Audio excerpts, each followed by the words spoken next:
नमस्कार दोस्तों, मैं डॉक्टर अमित कुशवाहा आज आपके लिए लेकर आए हैं जो हमारा चर्चा का विषय है। और जो चर्चा का विषय क्या है और इस पे चर्चा भी करने वाले हैं। तो शुरू करते हैं आज का वीडियो। जो हमारा आज वीडियो है वो है प्लांट फिजियोलॉजी। क्या है? Plant physiology. प्लांट फिजियोलॉजी से आपने देखा कि लगभग 7 से 8 क्वेश्चन बनते हैं। कितने क्वेश्चन बनते हैं? तो प्लांट फिजियोलॉजी से लगभग 7 से 8 क्वेश्चन बनते हैं। आपकी टीजीटी, पीजीटी, एलटी, जीआईसी का सबसे महत्वपूर्ण पॉइंट है प्लांट फिजियोलॉजी है, एनिमल फिजियोलॉजी है, लोअर बॉटनी, लोअर जूलॉजी, सबसे ज्यादा क्वेश्चन यहां से बनते हैं। तो शुरू करते हैं वीडियो। और अगर आप हमसे जुड़ना चाहते हैं तो हमारा ऐप है डॉक्टर नोट्स बायोलॉजी का। इस डॉक्टर नोट्स बायोलॉजी ऐप को आप गूगल प्ले स्टोर से डाउनलोड कर सकते हैं, साइन अप कर सकते हैं। और जैसे ही आप इसे डाउनलोड और साइन अप करेंगे वैसे आपको एनरोलमेंट आईडी पासवर्ड आ जाएगा। 2 मेंबरशिप है, 999 और 1199। ये टीजीटी पीजीटी के एग्जाम तक वैलिड रहेगी, जब तक दोनों एग्जाम नहीं होते हैं। ये टीजीटी पीजीटी के साथ एलटी का एग्जाम जब तक नहीं होगा तब तक वैलिड रहेगी। 1 टाइम पे करना है। इसके अलावा आपको नोट्स, प्रैक्टिस से डिस्कशन आदि के सबके अलग ग्रुप बने हैं जिनसे आपको जैसे मेंबरशिप लेंगे लिंक यहीं अवेलेबल होंगे। किसी भी जानकारी के लिए आप हमें कॉल या मैसेज कर सकते हैं। क्वेश्चन नंबर 40 पे चलते हैं। A piece of wood swells, ये तो पहले पढ़ा चुके हैं, देख लीजिएगा। Swells when it placed in water because, कहता है यदि एक लकड़ी हमने लिया, क्या लिया? लकड़ी लिया। लकड़ी के टुकड़े को अगर जल में रख देते हैं, कहाँ रख देते हैं? जल में। तो अगर जल में हम लकड़ी के टुकड़े को रख देते हैं तो लकड़ी का टुकड़ा क्या होता है? फूल जाता है। तो ये किस क्रिया के द्वारा फूलता है? उसका ये कहना है और काफी इंपॉर्टेंट है। और ये राजस्थान पीजीटी में भी पूछा गया, स्कूल लेक्चरर में पूछा गया, और ये यहाँ जो यूपी में पूछा गया था वो पूछा गया था कि सीड जो है पानी में रखने पर फूल जाता है, वो क्रिया क्या कहलाती है? यूपी में ये क्वेश्चन आया था पीजीटी में। तो अब यहाँ क्या कहलाएगा? तो पहले कोई ऑप्शन दिया है डिफ्यूजन। डिफ्यूजन का मतलब हिंदी में होता है विसरण, और विसरण का मतलब क्या होता है इसको भी देख लेते हैं। तो विसरण का मतलब ये होता है कि कोई भी गैस या द्रव जो भी है वो क्या करता है? अधिक सांद्रता से कम सांद्रता की ओर जाता है, यानी हाई कंसंट्रेशन से लो की ओर भागता है, वो डिफ्यूजन कहलाता है। ऑस्मोसिस क्या करता है? लो से हाई की ओर जाता है। कहां जाता है? लो से हाई की ओर जाता है। और सेमी परमिएबल मेम्ब्रेन हो, क्या हो? सेमी परमिएबल मेम्ब्रेन हो, अर्धपारगम झिल्ली होना। गटेशन हमने आपको इससे पहले बताया था, बिंदुस्राव बोलते हैं, इम्बिबिशन बोलते हैं। क्या बोलते हैं? इम्बिबेशन। जो लकड़ी प्राय अगर जल में पड़ी रहती है, लकड़ी का लट्ठा पड़ा रहता है, तो वो जो फूल जाता है उसे प्राय इम्बिबेशन के नाम से जानते हैं। तो ऑप्शन सी सही होगा। नेक्स्ट क्वेश्चन पर चलते हैं। क्वेश्चन नंबर 41 पे, stomata restricted to the lower surface of the leaf are the termed as, वो स्टोमेटा जो केवल लोअर सरफेस पे पाए जाते हैं, पत्ती के निचले सतह पर पाए जाते हैं, उनको मालबेरी टाइप बोलते हैं। और चूंकि ये दोनों क्वेश्चन कल हो चुके थे, आज जो नया क्वेश्चन है वो यहां से है। Who among the following is known as the father of plant physiology, प्राय प्लांट फिजियोलॉजी का पिता किसे कहा जाता है? क्वेश्चन ही कह रहा है प्लांट फिजियोलॉजी का पिता किसे कहा जाता है? तो स्टीफन हेल्स को प्लांट फिजियोलॉजी का पिता कहा जाता है। क्या कहा जाता है? प्लांट फिजियोलॉजी का पिता स्टीफन हेल्स को कहा जाता है। रॉबर्ट हिल किससे संबंधित है? तो रॉबर्ट हिल लाइट रिएक्शन दी थी। क्या दिया था? लाइट जो रिएक्शन है, ध्यान रखिएगा, किसमें? फोटोसिंथेसिस में। फोटोसिंथेसिस में इन्होंने लाइट रिएक्शन दिया था। और ब्लैकमैन ने क्या दिया था? तो इन्होंने फोटोसिंथेसिस में लिमिटिंग फैक्टर दिया था। क्या दिया था? Limiting factor. तो यहां देखिए, हमारा जो पढ़ाने का तरीका ये नहीं कि आपका इसका ए सही बी सही है, चलिए आगे हम बात करते हैं। यहाँ ये मतलब है जो इन लोगों ने हमें पढ़ा है और ऐप पर भी हमें जो लोग पढ़ते हैं, हम हरदम उन्हीं सारे बिंदुओं की चर्चा करते हैं इर्द गिर्द वाले, जिनसे एग्जामिनर क्वेश्चन नया बनाए तो आप सॉल्व कर लो। इस उद्देश्य से पढ़ाया जाता है, इस उद्देश्य से नहीं कि सिर्फ लाइक और सब्सक्राइब आए। हमारे वीडियो में आपको एक और बता दें कि आपके तन बदन में आग नहीं लगेगी, क्योंकि हम चीख चीख चिल्ला, अर्णव गोस्वामी की तरह चीख चीख चिल्ला चिल्ला के ड्रामेबाजी करके नहीं पढ़ाते हैं। जो पढ़ाते हैं सॉलिड पढ़ाते हैं। इस उद्देश्य के साथ सिलेक्शन हो, तभी हमने इतने पिछली परीक्षाओं में सिलेक्शन दिए हैं, जब मतलब बहुत अच्छी तरीके से पढ़ाया जाता है तब। तो आप बिल्कुल वीडियो देखिएगा, घबराइएगा नहीं। क्वेश्चन नंबर 44 है, which is not a xerophytic adaptation, इनमें से जीरोफिटिक एडॉप्टेशन क्या? तो जीरोफिटिक एडॉप्टेशन क्या नहीं? जीरोफिटिक का मतलब होता है मरोदभिद लक्षण कौन सा नहीं है। मतलब जीरोफिटिक का मतलब जो डेजर्ट एरिया में पाए जाते हैं या मरुस्थल में पाए जाते हैं उनके इनमें से लक्षण कौन से नहीं है। तो देखिएगा, presence the vaccine coating in the leaf surface या प्लांट सरफेस, तो वैक्सी का मतलब होता है मोम का आवरण पाया जाता है और ये जीरोफिटिक का करेक्टर है, जिससे वो ट्रांसपिरेशन ना करे। क्या ना करे? ट्रांसपिरेशन, वाष्पोत्सर्जन ना करे, पानी का ज्यादा नुकसान ना करे। दूसरा, presence of aerenchyma. Presence of aerenchyma किस में पाई जाती है? तो ये हाइड्रोफाइट में पाई जाती है। हाइड्रोफाइट्स, आपने जलकुंभी वगैरह देखी होगी, जलकुंभी के जो पेटियोल्स होते हैं वो फूल जाते हैं, उसमें स्पंज की तरह यानी हवा भरी रहती है जिससे वो पानी में आराम से तैर सकें। तो ये किसका करेक्टर है? हाइड्रोफाइट्स का। और इसने क्या पूछा? नॉट, नहीं। और अक्सर क्वेश्चन आपके नहीं ना देखने की वजह से लगभग हर एग्जाम में 1-2 क्वेश्चन गलत होता है। हमने इतने एग्जाम दिए, खूब अनुभव है।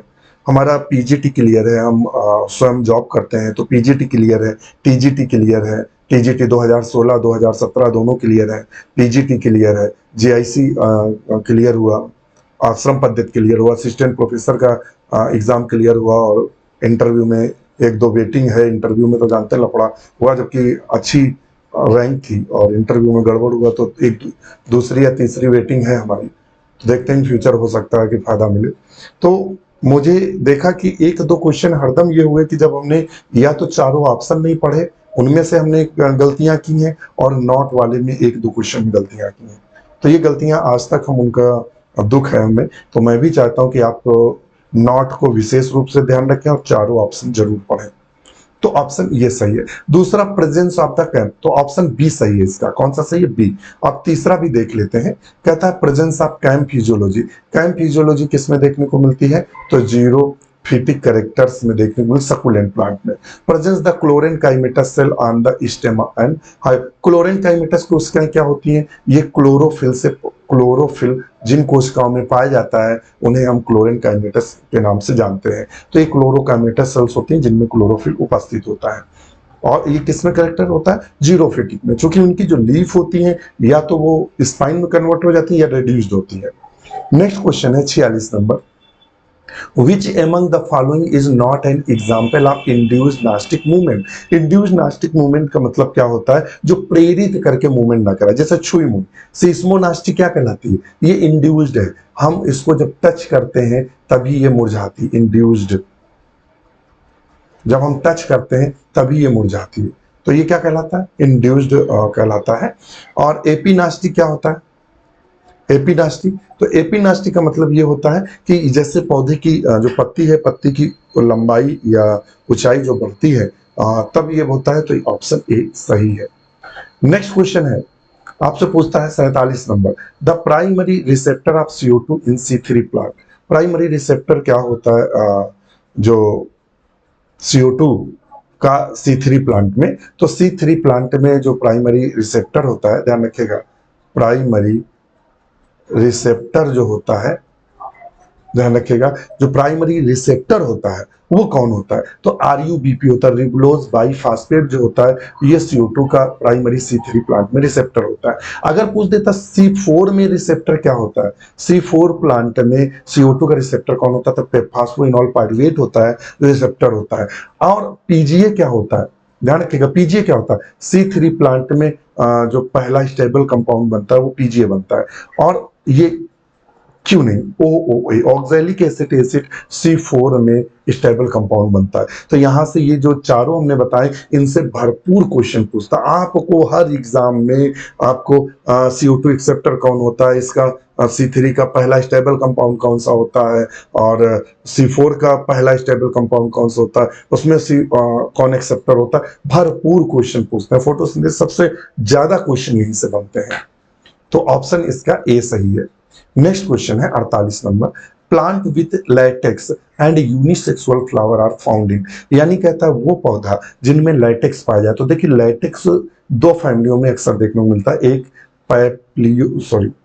एक पैपा विदेशी में,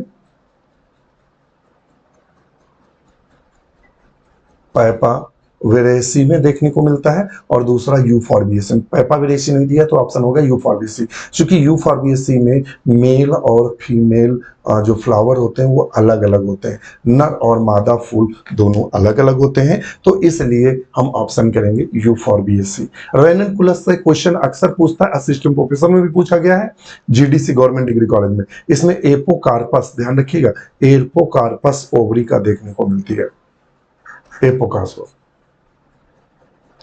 कैसी ओवरी कैसी देखने को मिलती है? एपोकार्पस ओवरी देखने को मिलती है, या गाइनोस्टियम एपोकार्पस होता है। नेक्स्ट क्वेश्चन चलते हैं 50 नंबर। In which of the following family C3 C4 and CAM plant species are found in? वो पौधा, ये LT 2018 में क्वेश्चन भी पूछा गया था, LT 2018 में, कि वो कौन सा पौधा है या कौन सी फैमिली है जिसमें C3 चक्र पाया जाता है, C4 भी और कैम तीनों देखने को मिलते हैं, तो यूफॉर्बिएसी है। और एक हमने इससे पहले वीडियो में लगता बनाया था, इससे पहला वाला पार्ट, तो वहां बताने वाले यूफॉर्बिएसी थे, मगर मतलब फ्लो में इफेड्रा हमने बता दिया था, इफेड्रा आपको बता दिया था, जो कि गलत था, उसको सही कर लीजिएगा, हो सकता है आपने लिख लिया हो। यूफॉर्बिएसी बताने वाले थे, और चूंकि फ्लो में दिमाग में इफेड्रा और यूफॉर्बिया बताने वाले थे, यूफॉर्बिया, तो इफेड्रा निकल गया, तो हमने वहां लिखा है, मगर नहीं, इफेड्रा नहीं, यूफॉर्बिया है, इसको ध्यान में रखिएगा।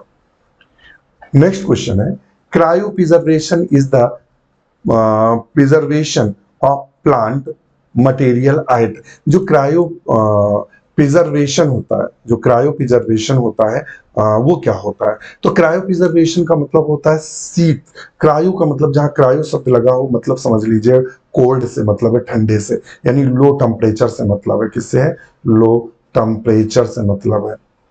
और तो लो टेम्परेचर से मतलब है, तो यहाँ वेरी लो टेम्परेचर, और कितना very low? -196 degree centigrade temperature पर हम कई चीजों को संरक्षित करते हैं, जैसे स्पर्म है, स्टेम सेल है, आदि को क्या करते हैं, जर्म सेल है, जर्म है और सेल्स है, आदि को कल्चर कराते हैं, तो वेरी लो टेम्परेचर पे। नेक्स्ट क्वेश्चन पे चलते हैं 52 पे। विच of the following electron carrier of light reaction is mobile? कहता है कि जो इलेक्ट्रॉन कैरियर होता है, ध्यान रखिएगा, उसने क्या कहा, which of the following electron carrier in the light reaction, ये शब्द देखिएगा, उसने लाइट रिएक्शन की बात की है। लाइट रिएक्शन में इलेक्ट्रॉन कैरियर का काम कौन करता है? तो प्लास्टोसाइनिन इलेक्ट्रॉन कैरियर का कार्य करता है। नेक्स्ट क्वेश्चन पर चलेंगे। Which of the following electron carrier in photosynthesis is mobile and carries electron from cytochrome B6 and pigment system first through thylakoid lumen? तो कहता है, यहां कह रहा है इलेक्ट्रॉन जो कैरियर होता है फोटोसिंथेसिस में, वो साइटोक्रोम B6 और पी फर्स्ट में जो ल्यूमन थैलाकॉइड से संबंधित जो इलेक्ट्रॉन का मूवमेंट होता है, वो कौन करता है? तो ये देखिए, यहाँ आता है साइटोक्रोम B6 और ये आता है प्लास्टोसाइनिन, तो ये क्या कहलाता है? प्लास्टोसाइनिन है। यहाँ इलेक्ट्रॉन कैरियर काम कौन कर रहा है? प्लास्टोसाइनिन। तो ऑप्शन हम क्या देंगे? तो ऑप्शन देंगे सी, प्लास्टोसाइनिन। नेक्स्ट क्वेश्चन देख लेते हैं 54।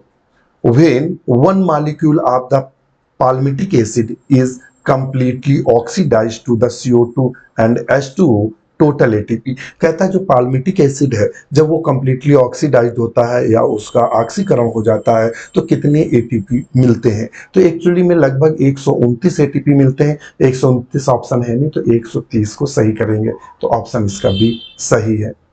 नेक्स्ट क्वेश्चन है 55 number. Which one of the following is a natural cytokinin? इनमें से प्राय नेचुरल साइटोकाइनिन कौन सा है? तो चूंकि उसने वर्ड पूछा साइटोकाइनिन, साइटोकाइनिन क्या है? एक प्लांट हार्मोन है। क्या है? प्लांट हार्मोन है। इंडोल 3 ब्यूटेरिक एसिड, ये क्या है? ऑक्जिन्स है। कौन सा हार्मोन है? ऑक्जिन्स। ये भी कौन सा है? ऑक्जिन्स है। तो ये तो आंसर पहले ही गलत हो गए। अब इसमें काइनेटिन क्या है? तो ध्यान रखिएगा, kinetin not natural cytokinin, natural cytokinin, मतलब काइनेटिन जो है वो नेचुरल साइटोकाइनिन नहीं है, तो ये भी गलत हुआ। G18 क्या है? एक नेचुरल साइटोकाइनिन है, साइटोकाइनिन है। ये किससे प्राप्त किया जाता है? तो कॉर्न सीड से प्राप्त किया जाता है, यानी मक्का का जो दाने होते हैं उससे कॉर्न मिल्क से प्राप्त कर सकते हैं, ऐसे बोल सकते हैं। नेक्स्ट क्वेश्चन 56 क्या कह रहा है? Foolish seedling disease of rice led to the discovery of, ध्यान रखिएगा, जो फूलिश सीडलिंग डिजाइज राइस है वो किस से संबंधित है? तो वो प्राय जिब्रेलिन से संबंधित है। किससे? जिब्रेलिन। जिब्रेलिन हार्मोन से क्या करता है कि ये फूलिश डिजीज को काज कर रहा था, जिसमें यबूता करके मुझे लगता है, ऐसे कोई साइंटिस्ट है, दिमाग में है नहीं, तो उससे ये क्या करता है, प्लांट जो ठिगने पौधे होते हैं, जो ड्वार्फ प्लांट होते हैं, ड्वार्फ जो प्लांट होते हैं, उनको क्या किसमें कन्वर्ट करता है? टाल में। तो आएगा जिब्रेलिन। 2,4-D क्या है? ये ऑक्सिन हार्मोन है। क्या है? ऑक्सिन हार्मोन से संबंधित है, और ये क्या है? एक हार्बिसाइड है। एफसीसी को क्या बोलते हैं? तो एबीए बोलते हैं, एब्सिसिक एसिड बोलते हैं, जो ग्रोथ कैसा है? इनहिबिटर है। और इसको हम किसके नाम से जानते हैं? मतलब ये सूखे के समय, अगर पूछता क्वेश्चन सूखे के समय कौन सा हार्मोन काम करता है, तो एब्सिसिक एसिड है। साइटोकाइनिन प्राय सेल डिवीजन से संबंधित हार्मोन है, सेल डिवीजन से संबंधित हार्मोन है। अब आता प्रोक्लोरोफाइट्स प्रोसेस क्या होती है? प्रो 57 नंबर पे चलते हैं। प्रोक्लोरोफाइट्स प्रोसेस क्या होती है? तो प्रोक्लोरोफाइट्स में कौन आता है? तो प्राय इसमें यूग्लिना आदि आते हैं। क्या आते हैं? यूग्लिना। और यूग्लिना में कौन सा क्लोरोफिल पाया जाता है? तो क्लोरोफिल ए और बी दोनों पाए जाते हैं, तो ऑप्शन बी बिल्कुल सही होगा। नेक्स्ट क्वेश्चन देख लेते हैं। 58 द आइसोटोप दैट है proved useful in the photosynthesis research, इनमें से कौन से आइसोटोप प्राय फोटोसिंथेटिक रिसर्च में प्रयोग किए गए थे? तो आपने देखा होगा जब लाइट रिएक्शन पढ़ते हैं तो वहां ये बताया गया था कि जो जल से कार्बन डाइऑक्साइड या ऑक्सीजन किससे निकलता है, ये तो उसमें क्या यूज किया था? आइसोटोप यूज किया था, तो ऑक्सीजन 18 यूज किया गया। और फोटोसिंथेसिस की जो क्रियाओं में अध्ययन किया गया C14। तो दोनों ये सही है। ये टीजीटी में भी पूछा गया है, पीसीएस में भी पूछा गया है, क्वेश्चन काफी महत्वपूर्ण है, किसी न किसी एग्जाम में देखने को मिलता है। 59 नंबर क्वेश्चन कह रहा है, क्या है? C4 plant are similar to C3 plant in having, C4 plant C3 plant में समानता क्या है?